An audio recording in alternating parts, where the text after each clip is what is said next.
Now, a warning to parents. There is a disturbing new trend among teens. 4 hours a day on Facebook and other social media sites. And just yesterday, an emergency press conference at LA's Children's Hospital was called.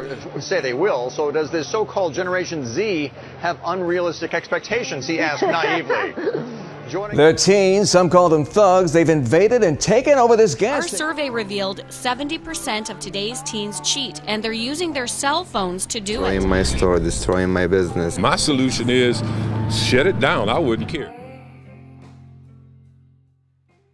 For those who complain, I do not necessarily think the problem lies within the generation. I think the issue is generalizing. Not every teen is a grade A troublemaker, and that's the problem. Society allows the bad to outweigh the good.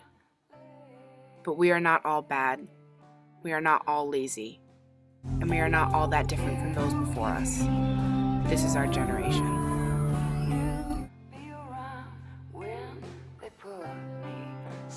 I think our generation is very open-minded about things. I don't think necessarily what we wear, how we act, defines like who we are friends with. I think in that sense we're kind of straying a little bit away from what other generations have done in the past. I feel like the way you dress defined who you were friends with and like what clique you were a part of.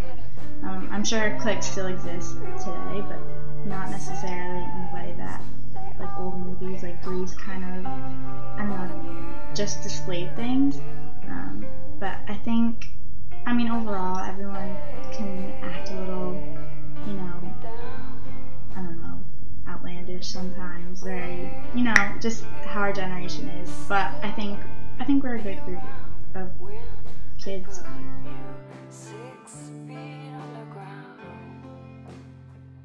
I think they think we're very lazy, kind of crude, more unrefined, I guess is a better word. I feel like they don't think of us. They think less of us than they think of themselves. They think that because we rely on technology and stuff like that, I think that's what they kind of feel about us.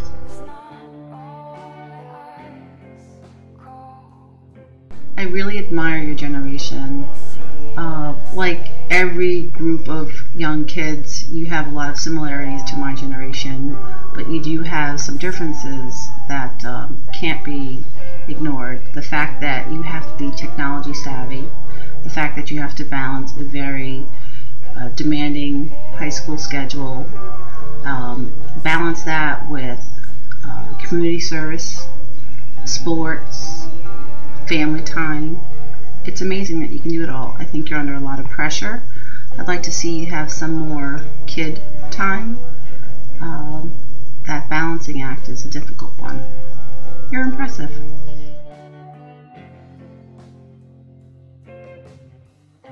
I went to a lecture many years ago, and the presenter there described what the young generation was like. They used the word lazy, not hardworking, disrespectful, and they were talking about kids 3, 4, 5 generations ago, and sometimes those same adjectives could be used for what our generation might think of your generation.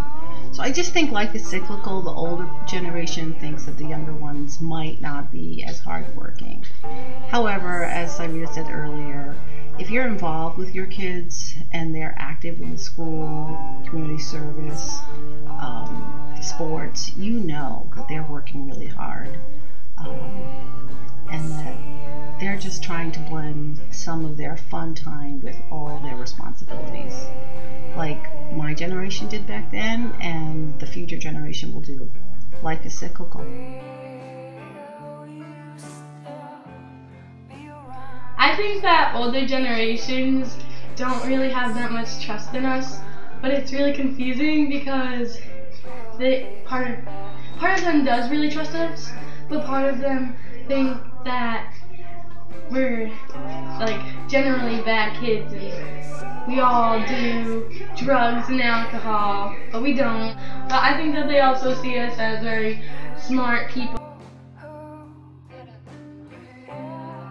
They're very intelligent,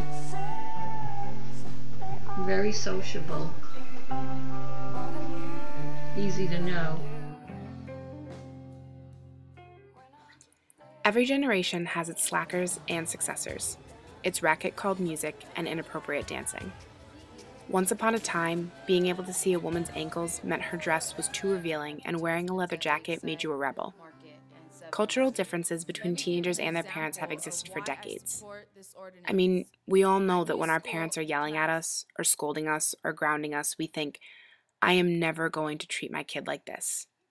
But you would be lying to yourself if you actually believe that. Of course you will treat your kid like that, because their generation will be different than ours. And that is where the barrier lies. The backlash against new generations is always going to be there. And it's because of that change. We all fear it, and so we all reject it. In the end, it's really just one big cycle. So, what do I think of our generation? I think we are many things. You're impressive. Oh. Technologically dependent. Very open-minded. Freedom of expression. Free. Fun. But we are also clueless. We have grown up in a society where the cold, harsh reality of life has been hidden from us, and we are constantly told how it will be a wake-up call when we have to face it. We have been babied and sheltered. It has ensured we will make mistakes. We'll be more hasty and outspoken. It has made us overly confident, made us push boundaries and take risks. We think with our hearts before we think with our heads. We are not perfect. We are a bunch of misfit kids living in a fantasy land thinking they can change the world. We are young-hearted and we are naive. But that also means we hope more. We believe more. We truly are the Peter Pan generation who will never grow up. We are eternal. We are immortal. We are forever. And that is why we will make the difference. This is our generation.